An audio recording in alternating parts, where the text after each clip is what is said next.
नमस्कार दोस्तों। आज मैं लेके आपके लिए 10वां एपिसोड। आज तारीख हो गई है 20 जनवरी 2025। तो आज मैं आपके लिए लेके आया हूँ 20 क्वेश्चन और सारे के सारे PYQ है, प्रीवियस ईयर क्वेश्चंस बेस्ड है।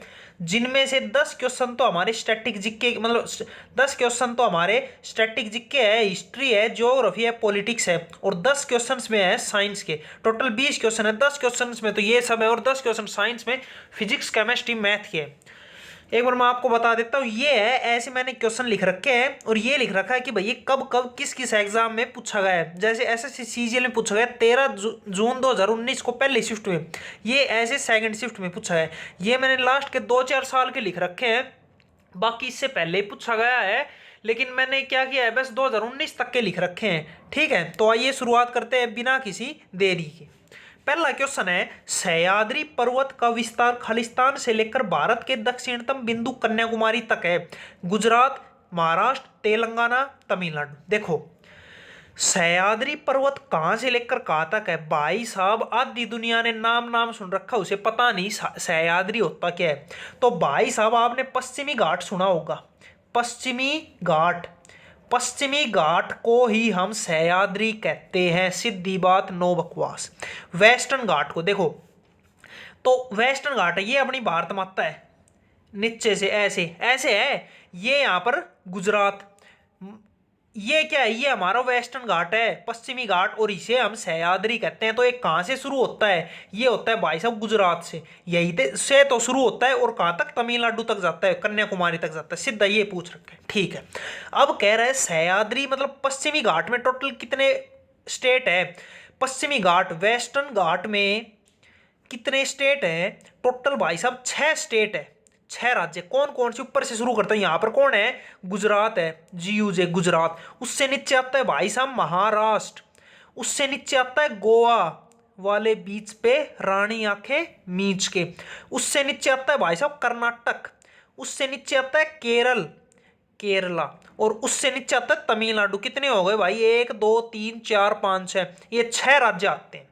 ठीक है, वेस्टर्न घाट, इसकी लंबाई कितनी है? इसकी लेंथ है भाई साहब 1600, लगभग 1600 किलोमीटर। इसका मतलब यहां से लेकर गुजरात के यहां तक लगभग 1600 किलोमीटर है। ठीक है, इसकी सबसे ऊंची चोटी, हाईएस्ट पीक, इसका मतलब है भाई हाईएस्ट पीक मतलब ऊपर की तरफ हाईएस्ट, कौन सी है? वो है भाई साहब अनाई मुडी।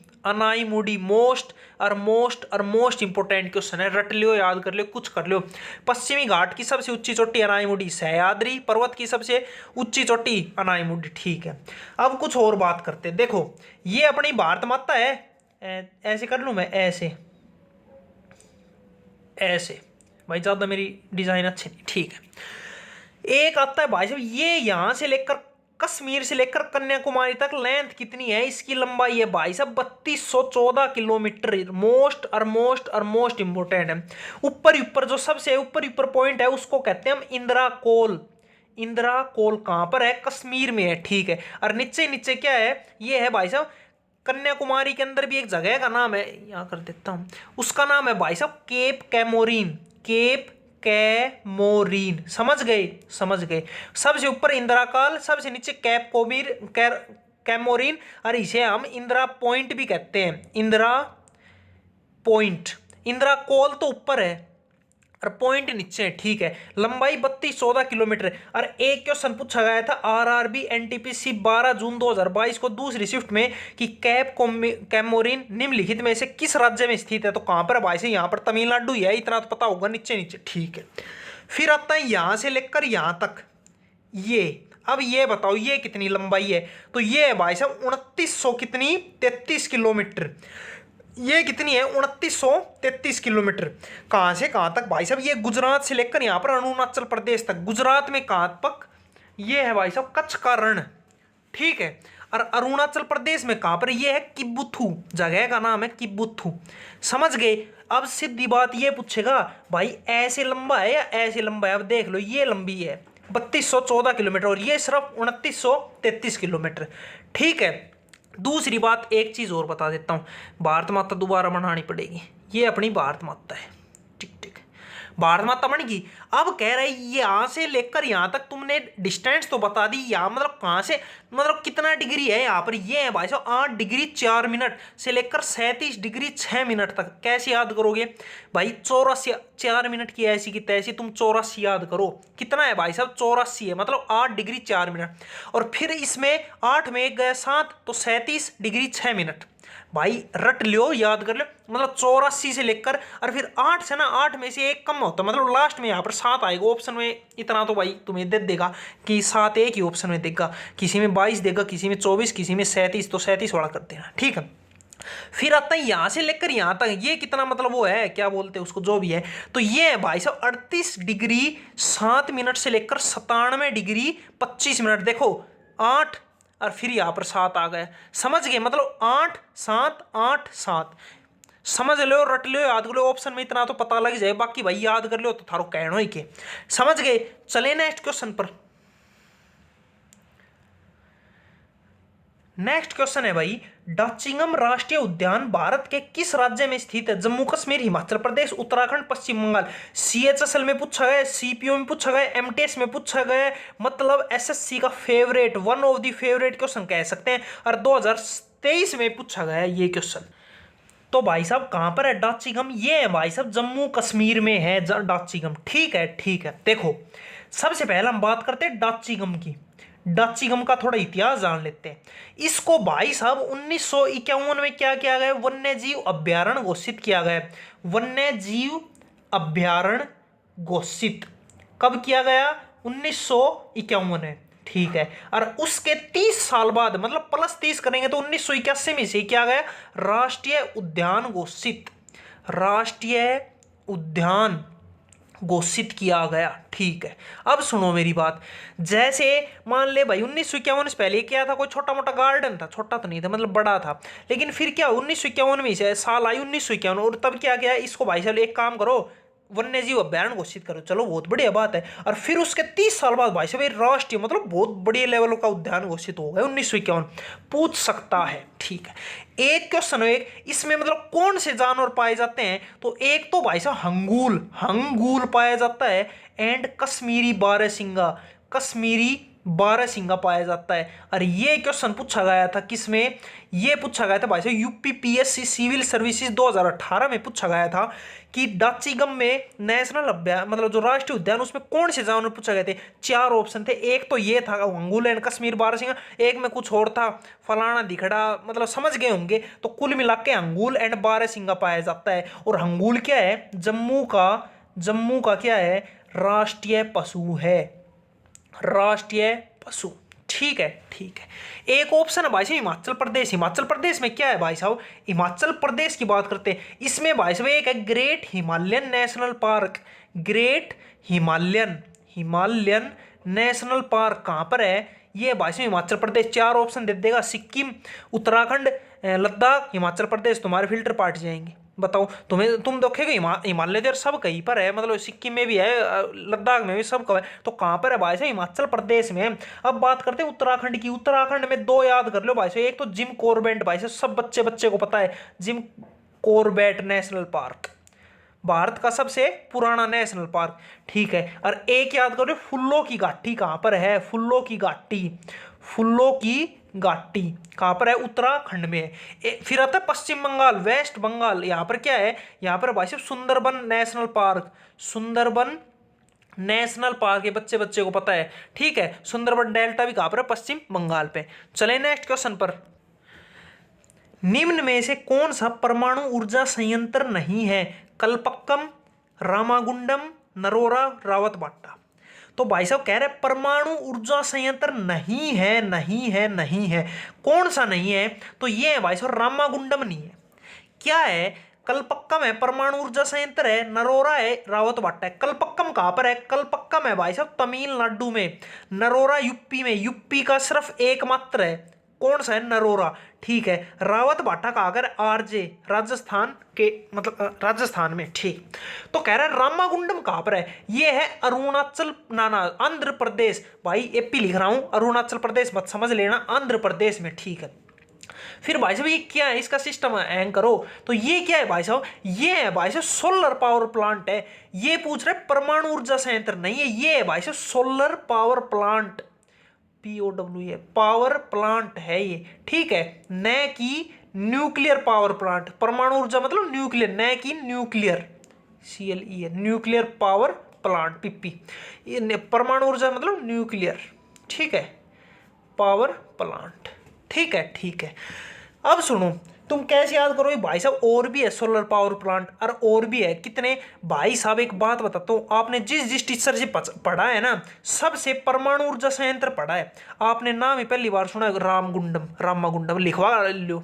ये भी सुन रखा है, ये भी सुन रखा, तो मतलब जो सुन रखे है ना वो सारे क्या है, वो सारे परमाणु ऊर्जा संयंत्र है। और जो नहीं सुन रखा ना वही टिक कर देना, और वही है सोलर पावर प्लांट, क्योंकि वो कोई नहीं पढ़ाता इसके बारे में, इसके बारे में सब पढ़ाते हैं, तो इसलिए ये भी है, और ये भी सुन रखा है, ये भी सुनो, ये नहीं है, ये है थोड़ा मतलब क्वेश्चन को मतलब कैसे अटेम्प्ट करना है वो बता रहा हूं, ठीक है।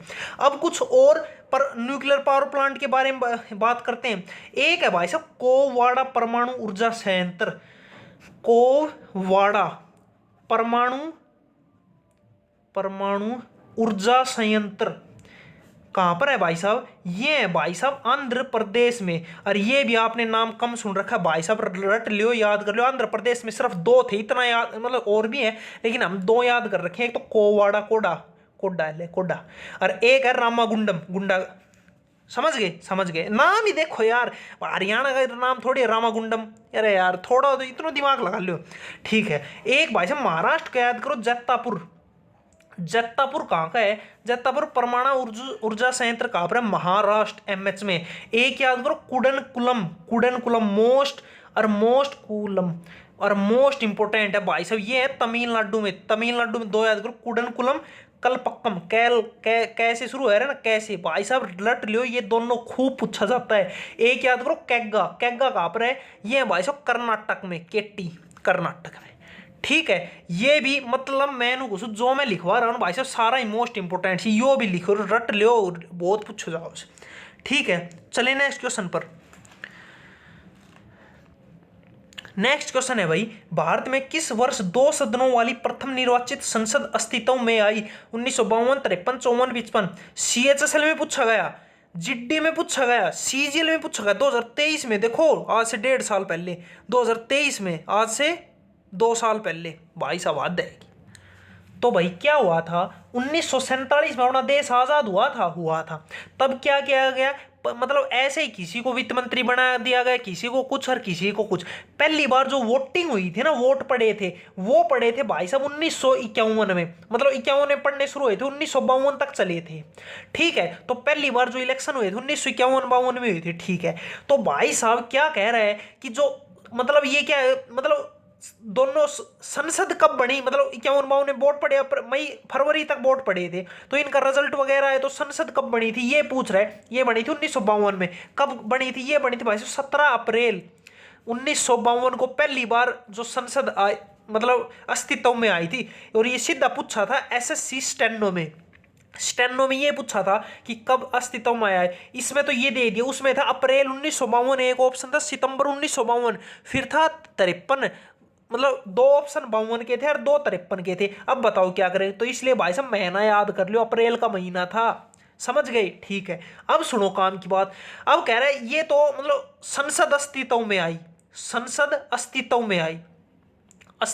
आई, ठीक है। फिर आता है 1 महीने बाद, मतलब 13 मई 1952, इस दिन क्या हुआ था भाई साहब, 1952 लोकसभा का पहला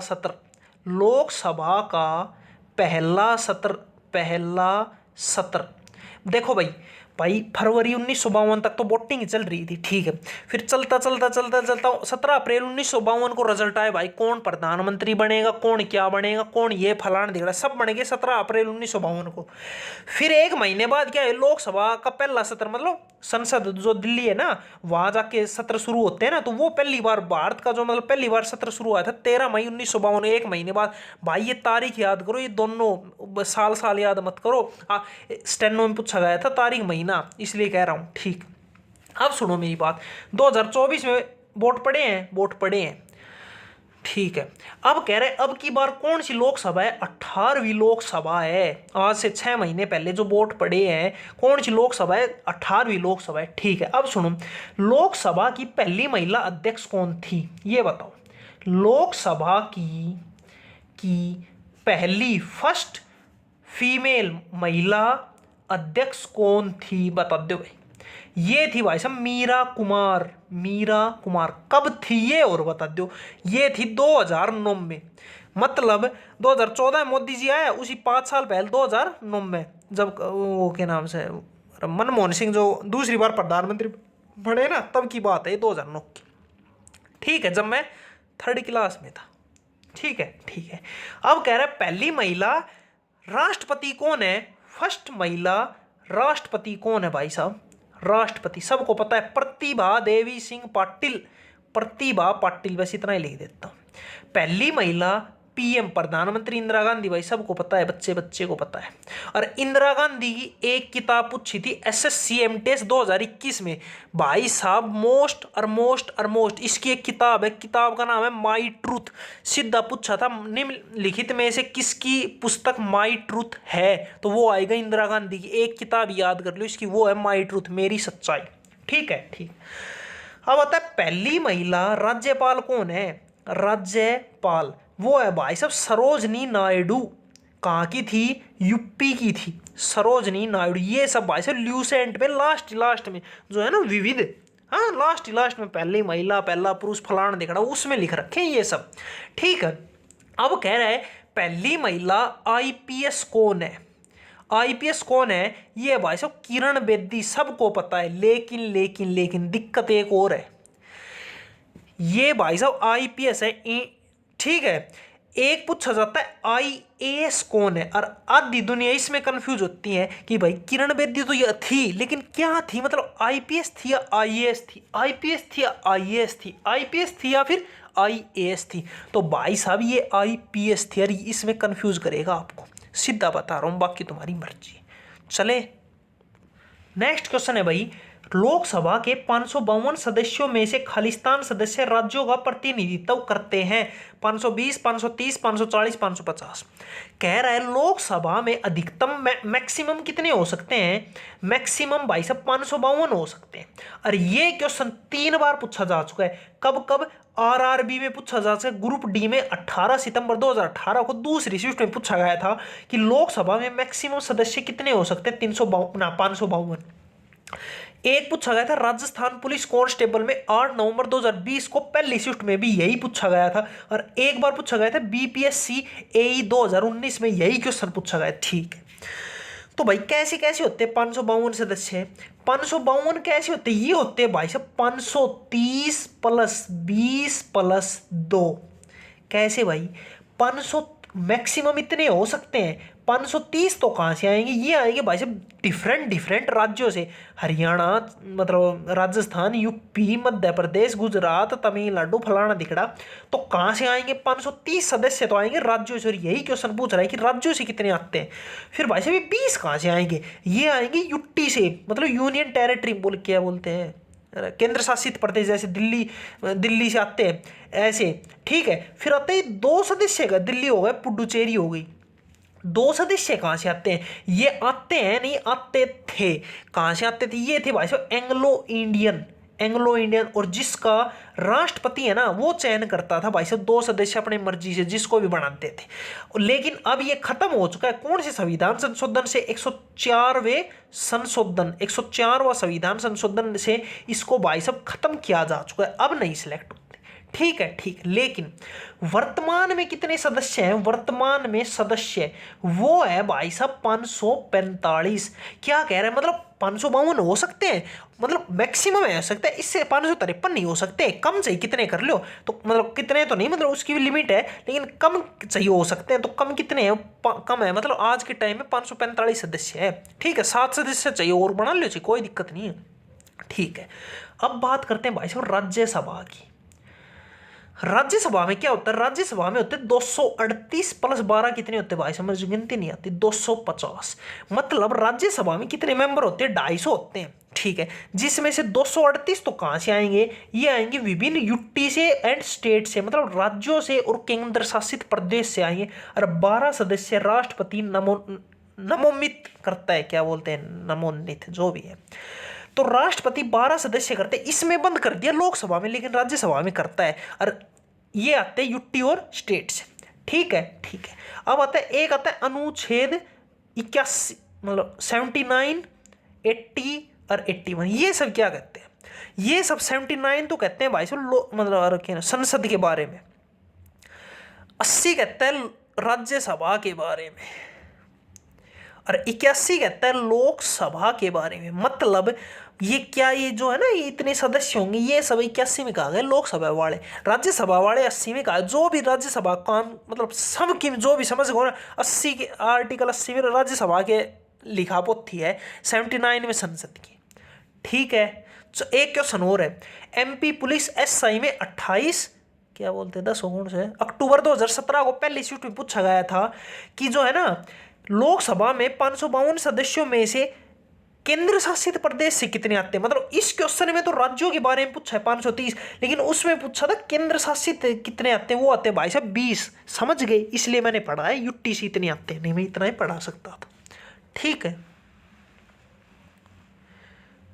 नेक्स्ट क्वेश्चन है भाई, संविधान का निम्न में से कौन सा अनुच्छेद अस्पृश्यता का उन्मूलन करता है।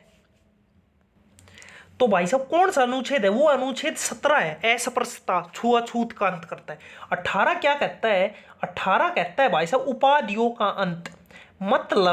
मतलब ये हुआ भाई साहब कि कोई भी खुद को उपाधि नहीं दे सकता। भाई मैं महाराज तरुण कुमार ये नहीं कह सकता, ये गैर कानूनी है, मतलब उपाधि नहीं दे सकता। एक भाई सचिन तेंदुलकर को भारत रत्न मिला था, तो उसे हम कह सकते हैं कि भारत रत्न प्राप्त करता सचिन तेंदुलकर, क्योंकि भाई साहब उसे उपाधि मिली, सरकार द्वारा मिली गई, वो जायज़ है। लेकिन मैं कह रहा हूँ महाराज लगा रहा हूँ, ये लगा रहा हूँ, ये सब गलत है, इसका अंत है। 19 क्या कहता है, 19 कहता है अभिव्यक्ति की स्वतंत्रता। मतलब भाई साहब मैं कहीं भी घूम सकता हूँ, कुछ भी बोल सकता, मतलब विचारों की स्वतंत्रता, समझ कुछ भी तो क्या बोल दूँ कि अभिव्यक्ति की स्वतंत्रता, घूमने फिरने का, ये फलाना निकड़ा, समझ गए होंगे। 20 कहता है दोष सिद्धि में संरक्षण, दोष सिद्धि में संरक्षण। मतलब भाई साहब अगर मुझे गिरफ्तार कर लिया तो मुझे पता होना चाहिए भाई मुझे किस लिए गिरफ्तार किया है, क्यों किया है, फलाना दिखड़ा। और मुझे खुद के खिलाफ गवाह नहीं बनाया जा सकता, कहाँ भी मैंने किया है जबरदस्ती, अगर मैंने सच में किया है तो मैं मान लूंगा, जबरदस्ती मेरे खिलाफ मुझे खुद को बोलने के लिए उत्साहित नहीं किया जा सकता। मुझे एक बार मैंने कोई क्राइम कर दिया तो मुझे एक बार सजा दे दो, कोई दिक्कत नहीं है, दोबारा उसी सजा नहीं दोगे, दोबारा सजा तभी मिलेगी जब मैंने दोबारा से क्राइम किया है। मतलब एक क्राइम की 2 बार सजा नहीं मिलेगी, ये सब है। ठीक है। किस कांग्रेस अधिवेशन में पूर्ण स्वराज की मांग स्वीकार की गई थी। लाहौर अधिवेशन, कराची अधिवेशन, सूरत अधिवेशन, कानपुर अधिवेशन। तो भाई साहब पूर्ण स्वराज की मांग की गई थी कहां पर, लाहौर अधिवेशन में। कब हुआ था, ये हुआ था 1929 में हुआ था। नो है भाई साहब, देख ले। ठीक है। किसकी अध्यक्ष कौन की थी भाई साहब, अध्यक्षता किसने की थी, वो थी भाई साहब जवाहरलाल नेहरू, जेएल नेहरू, उसने की थी लाहौर अधिवेशन की 1929 में। इसमें क्या किया गया था, इसमें कहा गया था कि भाई साहब हम 26 जनवरी 1930 से, मतलब अगली साल से हम भाई साहब स्वतंत्रता दिवस मनाएंगे। जाओ हमसे, तुमसे स्वतंत्रता दिवस मनाएंगे, तुमसे जो हो जो वो कर लेना। ठीक है, ये सब कहा गया था, लेकिन वो अलग बात है, मना नहीं पाए। ठीक है, ठीक है। इस अधिवेशन के बाद क्या हुआ था भाई साहब, रावी नदी के तट पर झंडा फहराया गया था। रावी, सीधा पूछेगा किस नदी के तट पर, के तट पर झंडा फहराया। ठीक है, कौन से अधिवेशन में, लाहौर अधिवेशन 1929 के बाद रावी नदी के तट पर। ठीक है। एक है भाई साहब सूरत अधिवेशन। सूरत अधिवेशन में क्या है भाई साहब, कांग्रेस 2 भागों में बट गई। ठीक है। और ये पूछेगा कब हुआ था, ये हुआ था 1900, यहाँ लिख दो 1907 में हुआ था। ठीक है। इसकी अध्यक्षता कौन था, अध्यक्ष वो था रास बिहारी घोष। रास ऊपर कर देता हूँ, रास बिहारी घोष, इसने इसकी अध्यक्षता की थी। ठीक है, कैसे याद करोगे, इसकी जो है ना रास बिहारी घोष, इसकी बातें रास नहीं आई, मतलब अच्छी नहीं लगी इसकी बातें, इसलिए वो दो भागों में टूट गई। ऐसे याद कर लो। एक है भाई साहब, फिर ये दो भागों में टूट गई, फिर इनका पैचअप भी हुआ था। पैचअप कब हुआ था, वो हुआ था 1916 में। 1916 में हुआ था लखनऊ अधिवेशन। लखनऊ अधिवेशन 1916 में हुआ था। इसमें इनका पैचअप हो गया, मतलब 9 साल बाद 1907 और फिर 1916। ठीक है, और एक लखनऊ पैक्ट हुआ था। लखनऊ पैक्ट ये भी 1916 में यहीं पर हुआ था, इसीलिए इसको लखनऊ पैक्ट कहा जाता है। किस किस के बीच हुआ, एक तरफ थी कांग्रेस और एक तरफ कौन था, मुस्लिम लीग। और ये क्वेश्चन पूछा जाता है कि कांग्रेस और किसके बीच में ये हुआ था, तो कांग्रेस और मुस्लिम लीग के बीच में हुआ था। ठीक है, चले नेक्स्ट क्वेश्चन पर। नेक्स्ट क्वेश्चन है भाई, सत्यशोधक समाज की स्थापना किसने की? राजा राम मोहन राय, ज्योतिबा फुले, स्वामी विवेकानंद, स्वामी दयानंद सरस्वती। सत्यशोधक समाज की स्थापना किसने की? ज्योतिबा फुले ने की। कब की गई थी? मोस्ट इंपोर्टेंट, 1873 में की गई थी। ठीक है, कहां की गई थी? ये की गई थी महाराष्ट्र में की गई। और ये क्वेश्चन पूछा था एसएससी सीजीएल में 12 दिसंबर 2022 को 30वीं शिफ्ट में, जब वहां 36,000 पोस्ट निकली थी ना एसएससी में, जब पूछा गया था कि कहां की गई। ये नहीं पूछा किसने की, कब की, कहां की गई। ऑप्शन में था महाराष्ट्र, बंगाल, कलकत्ता, दिल्ली, फलाना दिखड़ा। तो कहां पर की गई? महाराष्ट्र में की गई। ठीक है, अब इसकी ज्योतिबा फुले की किताब है, बुक, उसका नाम है भाई साहब गुलामगिरी। गुलामगिरी किसकी है? ज्योतिबा फुले की है। ठीक है, एक ऑप्शन है भाई साहब राजा राम मोहन राय, इसने भाई साहब ब्राह्मण समाज की स्थापना की थी।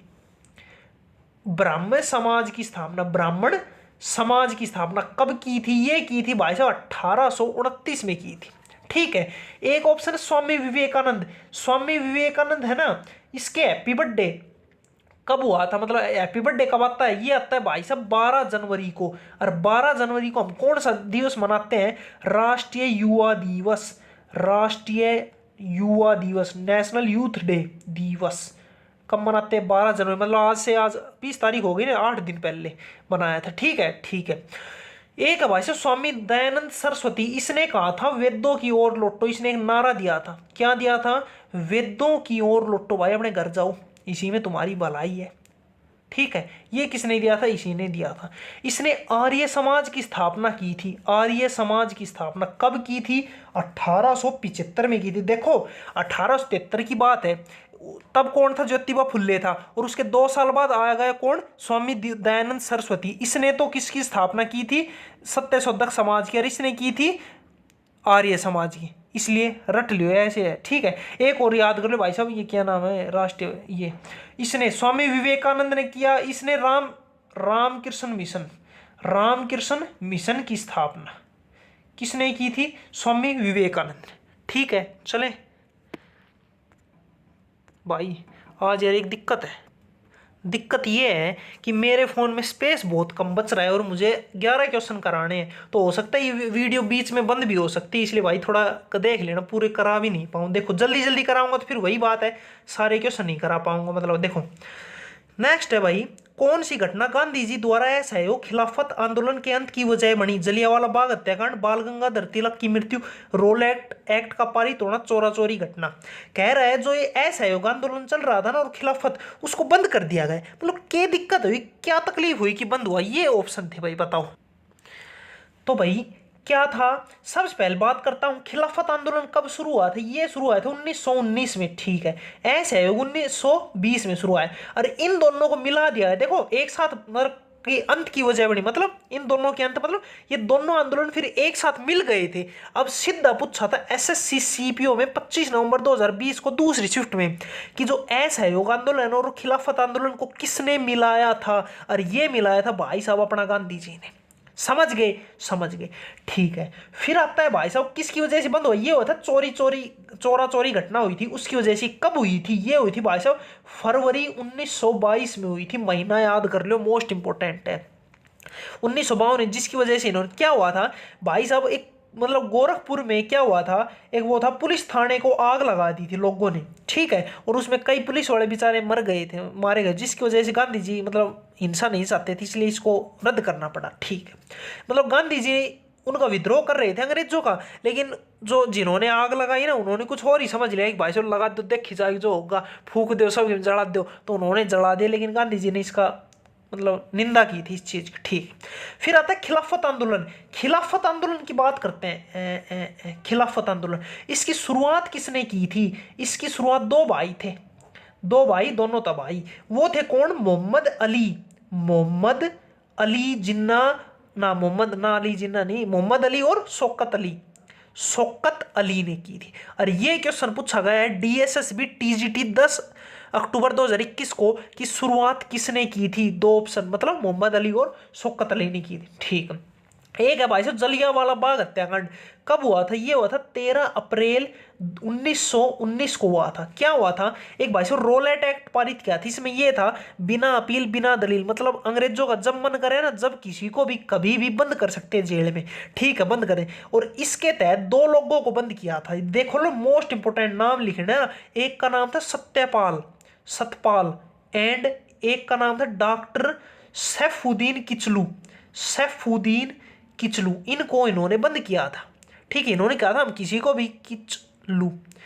को भी पकड़ के बंद कर सकते हैं। इन्होंने इन दोनों को बंद कर दिया था। और इसके विद्रोह में जलियांवाला बाग है ना, वहां पर बहुत ज्यादा लोग इकट्ठे हो गए कि भाई इनको क्यों बंद किया है। और फिर एक नाम आता है जनरल डायर, और उसने क्या किया था? इन सब पर गोली चला दी, जिसमें बहुत घने लोग मारे गए थे। ये बात हुई थी। ठीक है, फिर एक आता है भाई साहब बाल गंगाधर तिलक। इसने क्या था? इसने कहा था स्वराज मेरा जन्मसिद्ध अधिकार है, इसे मैं लिख कर रहूंगा। स्वराज मेरा जन्मसिद्ध अधिकार, भाई जन्म की स्पेलिंग गलत है, अधिकार इसे मैं लिख कर रहूंगा। ये किसने कहा था? बाल गंगाधर तिलक ने कहा था। इसे भारतीय अशांति का जनक कहा जाता है। भारतीय अशांति का जनक किसे कहा जाता है? ये कहा जाए बाल गंगाधर तिलक को। ये किसने कहा था? अंग्रेजों ने कहा था भाई साहब ये है ना अशांति का जनक है। कैसे याद करो? ये बाल गंगाधर मतलब बालक क्या होते हैं? अशांति, शांति नहीं रखते घर में, अशांति रखते, उड़दंग मचाए रखते। उससे याद कर लो, मैंने भी उससे याद करें। ठीक है,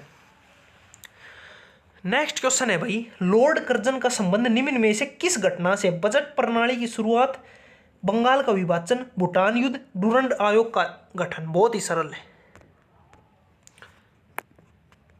अरे यार, तो भाई साहब लॉर्ड कर्जन की बात करते हैं। इसने क्या था? बंगाल का विभाजन, बच्चे को पता है। ठीक है, बंगाल विभाजन की घोषणा कब हुई थी? इसकी घोषणा हो गई थी भाई साहब, तारीख है 20 जुलाई 1905 को घोषणा हुई थी। और लागू कब हुआ था? लागू हुआ था 16 अक्टूबर 1905 को, रट लियो। ठीक है, खत्म कब हुआ था? खत्म हुआ था 1911 में। 1911 में किसने खत्म किया था? Lord hoarding.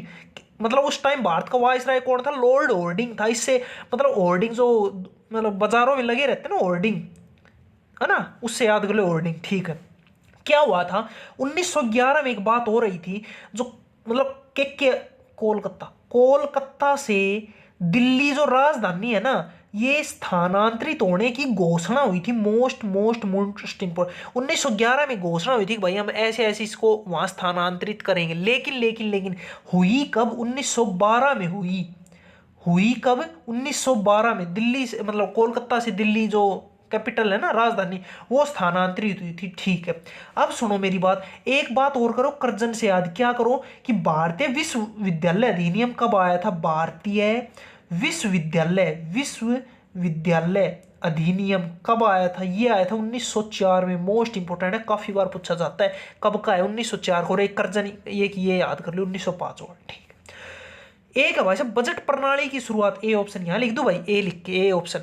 बजट प्रणाली की शुरुआत हुई थी भारत का सबसे पहले जो बजट वो था 1860 में। किसने जारी किया था? वो था भाई साहब जेम्स विल्सन ने भारत का पहला बजट जारी किया था 1860 में किया। ठीक है, एक है भाई साहब भूटान युद्ध। भूटान यहां लिख देता हूं, सी ऑप्शन का। भूटान युद्ध किस किस के बीच हुआ था? ये हुआ था भाई साहब एंग्लो मतलब एंग्लो और भूटान के बीच हुआ था। और उस टाइम किसके टाइम पर हुआ था? ये हुआ था जॉन लॉरेंस के टाइम पर। इससे याद कर लो, लॉरेंस बिश्नोई क्या करता है? युद्ध ही करता है। और उससे मतलब समझ गए होंगे तो उससे याद करो भाई, मैंने बख्श दे यार बालक सु भाई। तो लॉरेंस के टाइम पर होता है, एंग्लो यूज करते हैं हम मतलब ब्रिटिशों के लिए, मतलब अंग्रेजों के लिए यूज कर, अंग्रेजों और भूटान के बीच हुआ था। एक ऑप्शन है डूरंड आयोग का गठन। डूरंड आयोग का गठन कब हुआ था? 1893 में हुए थे। जो डूरंड रेखा है ना भारत और अफगानिस्तान के बीच में, पाकिस्तान और अफगानिस्तान के बीच में, ये 1893 में जारी हुई थी। ये मतलब किसके टाइम पर? लॉर्ड लैंसडाउन के टाइम पर, लैंसडाउन के टाइम पर। ठीक है, चलिए नेक्स्ट क्वेश्चन पर। भाई स्पेस बहुत कम बच रहा है फोन में। अब भाई हमारे लिए 10 क्वेश्चन आएंगे साइंस सब्जेक्ट से। मनुष्य के लिए मानक ध्वनि स्तर कितना होता है? 90 डेसिबल, डीबी मतलब डेसिबल, 100, 120, 60। आपने सुना होगा कि हम कितनी हर्ट्ज तक की आवाज सुन सकते हैं? हम सुन सकते हैं 20 हर्ट्ज से लेकर 20,000 हर्ट्ज तक सुन सकते हैं। ये सबने सुना है। लेकिन ये क्वेश्चन भाई साहब बहुत बार पूछा जा चुका है, लेकिन ये हमसे पूछा डेसिबल के बारे में बताओ, इसके इसमें कितना मतलब सुन सकते हैं? तो हम सुन सकते हैं, कितना सुन सकते हैं भाई साहब? 60 डेसिबल तक सुन सकते हैं। मतलब इस मतलब सुन तो हम 85 भी सकते हैं, 120 भी सुन सकते हैं, लेकिन ये हमारे लिए हानिकारक है। मनुष्य के लिए मानक जो मतलब एवरेज मतलब जो ठीक है वो पूछ रहे, ध्वनि स्तर कितना होता है? 60 डेसिबल होता है। और एक है 85 जो डेसिबल है ना, इससे ऊपर क्या होता है भाई साहब? नॉइस पोल्यूशन हो जाता है, मतलब इससे हानिकारक है हमारे लिए इससे ऊपर का। ठीक है, बस 60 तक की अपनी है लिमिट। ठीक है, नेक्स्ट क्वेश्चन है भाई, एमएचओ एक पदार्थ की खालिस्तानी इकाई है। Conductivity, resistance, resistivity, conductance. CPO में पूछा गया भाई साहब ये क्वेश्चन। आपने भाई एक नाम सुना होगा रेजिस्टेंस। रेजिस्टेंस की इकाई क्या होती है? यूनिट क्या होती है? इसकी यूनिट हो ओम, ओ एच ओम। और ये है ना O H M, O H M मतलब M H O, M H O इसका उल्टा है। मतलब किसका उल्टा है? रेजिस्टेंस का उल्टा बोले तो कंडक्टेंस। जो कंडक्टेंस को हम मापते हैं जी से, जी किसका उल्टा है? 1/r। आर बोले तो रेजिस्टेंस, जी बोले तो कंडक्टेंस, आर बोले तो रेजिस्टेंस।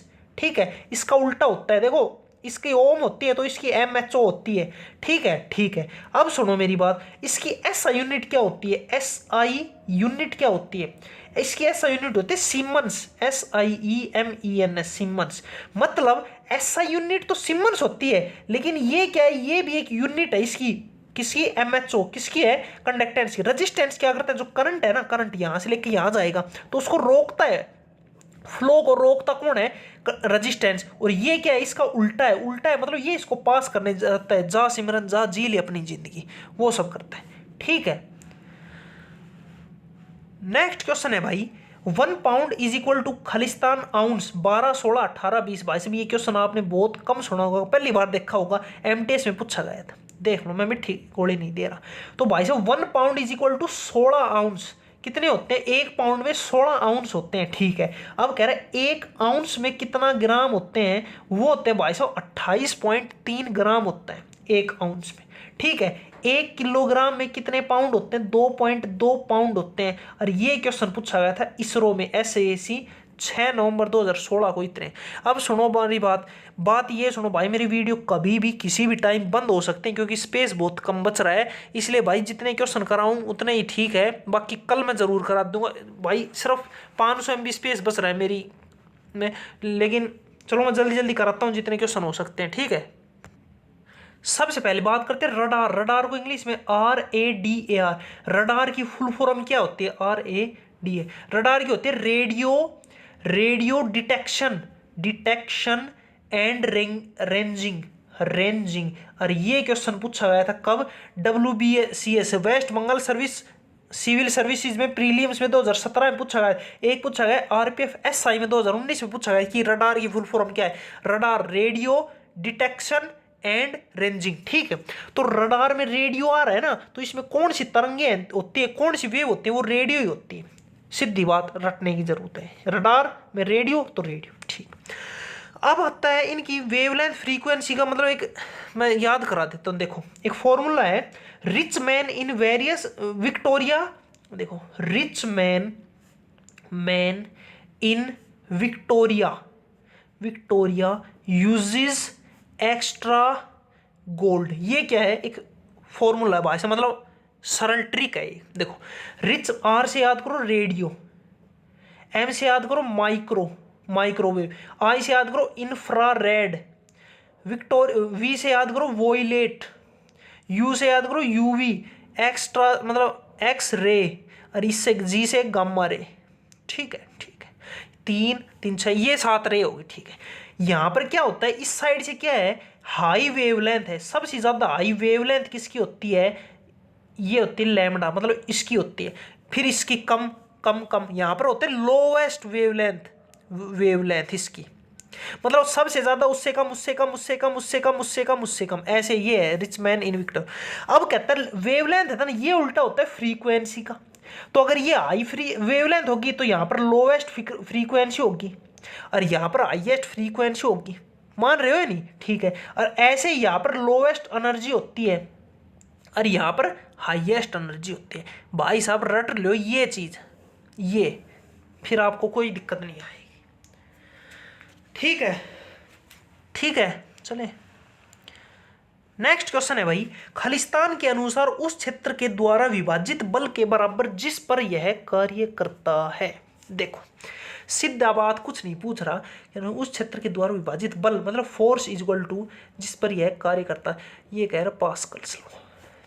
कैसे, ये हमसे प्रेशर का फॉर्मूला क्या होता है, pressure is equal to force upon A, ये कौन सा लॉ में दिया गया, ये कह रहा है, तो ये है पास्कल्स लॉ। पी से पास्कल, पी से pressure, pressure is equal to force upon area. SI unit क्या होती है ऑफ प्रेशर की, ये होती है भाई साहब पास्कल। ठीक है, पास्कल ने दिया था ये नेम। ठीक है, ठीक है। अब बता न्यूटन लॉ क्या कहते हैं, न्यूटन के 3 लॉ है, 1 2 3। पहला लॉ क्या कहता है, पहला लॉ कहता है कोई चीज अगर खड़ी है ना, मतलब खड़ी है तो वो ऐसे ही रहेगी जब तक नहीं हिलेगी, जब तक मतलब उसे वो मतलब हम एक्सटर्नल फोर्स नहीं देंगे। या फिर कोई चीज चल रही है ना तो वो चलती रहेगी जब तक नहीं रुकेगी, जब तक हम उसे एक्सटर्नल फोर्स नहीं देंगे। इसे हम मोमेंट मतलब लॉ ऑफ इनर्शिया भी कहते हैं। सेकंड लॉ कहते हैं F is equal to M A, force is equal to mass into acceleration. कहता है एक्सेलरेशन इज मतलब directly proportional to force. Third law कहता है every action there is equal and opposite reaction. मतलब अरे यार क्या, मतलब एवरी एक्शन, अगर मैं किसी दीवार के मारूंगा ना, मतलब गेंद मारूंगा तो ये दीवार के, तो गेंद वापस वो मेरे पास आएगी, ये कहता है third law of Newton.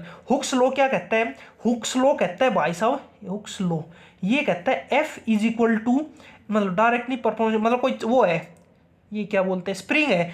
Spring को मैं जितना फोर्स लगाऊंगा ना इस साइड खींचने में, जितनी लेंथ ये खींचेगी ना, वो क्या है डायरेक्टली प्रोपोर्शनल होती है फोर्स की, ये कहता है हुक्स लॉ। बोल्ट्जमैन कांस्टेंट क्या कहता है, ये फॉर्मूला है। फॉर्मूला क्या है, फॉर्मूला है एल इज इक्वल टू ये बोल्ट्जमैन कांस्टेंट ए टी की पावर 4, ये होता है। इसमें एल क्या होता है, एल होता है ल्यूमिनस इंटेंसिटी, ज्योति तीव्रता, ल्यूमिनस इंटेंसिटी मतलब ज्योति तीव्रता आती है, ये होता है भाई साहब बोल्ट्जमैन कांस्टेंट होता है। ठीक है, ये होता है भाई साहब एरिया, और ये होता है भाई साहब टेम्परेचर। मतलब जो ये बोल्ट्जमैन कांस्टेंट कहता है कि जो आसमान में जो तारे होते हैं ना, वो कौन सा तारा ज़्यादा चमकेगा, कौन सा कम चमकेगा, ये सब कौन डिसाइड करता है, ये बोल्ट्जमैन लॉ कहता है। और ये सब इस फॉर्मूले पर बेस्ड है, मतलब किसका एरिया ज़्यादा कम है, किसका टेम्परेचर है, ये बोल्ट्जमैन कांस्टेंट की वैल्यू, लुमिनस इंटेंसिटी, ये सब होता है। ठीक है,